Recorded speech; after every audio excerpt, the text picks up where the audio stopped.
Et bis repetita, l'Olympique de Marseille mène 2-0, match maîtrisé. Et dans les 10 dernières minutes, le scénario bascule.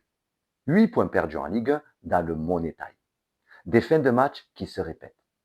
Dans le sport de haut niveau, rien ne se répète sans raison. Quand un scénario revient, c'est qu'un mécanisme est installé. Qu'est-ce qui se passe? À force de vivre des fins de match négatives, le collectif enregistre une mémoire émotionnelle. À partir de la 80e minute, on protège au lieu d'imposer.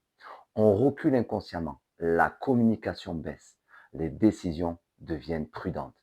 Ce n'est pas une question de qualité individuelle et ce n'est pas non plus uniquement une question tactique. C'est une boucle neurologique.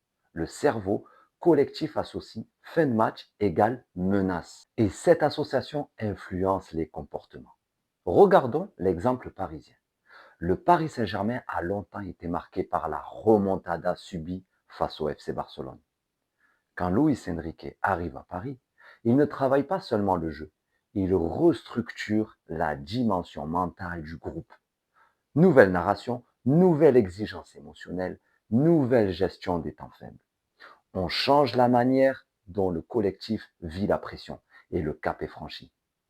Concrètement pour Marseille, comment on casse la boucle? Entraîner les fins de match, scénario répété, mener 2-0 à la 85e, objectif maîtrise émotionnelle et organisationnelle. Restructurer le leadership, un référent du Money Time, quelqu'un qui parle, stabilise, impose le tempo. Le conditionnement émotionnel, travail respiratoire collectif, cohérence cardiaque intégrée aux routines. Et la reprogrammation mentale, visualisation des scénarios négatifs rejoués avec maîtrise et créer de nouvelles images dominantes. Et enfin, travailler la clarté absolue des rôles. Dans les 10 dernières minutes, chacun sait exactement quoi faire. Pas d'ambiguïté, pas de flottement. On traite la racine, pas seulement les symptômes. Et tant que la fin de match sera perçue comme une menace, le corps produira de la crispation et la crispation produit l'erreur. Un collectif qui ne maîtrise pas son état émotionnel devient fragile dans les moments décisifs. Et je vais reprendre les propos de Jürgen Klopp qui disait « La mentalité ne se décrète pas, elle se construit ». Merci de m'avoir écouté.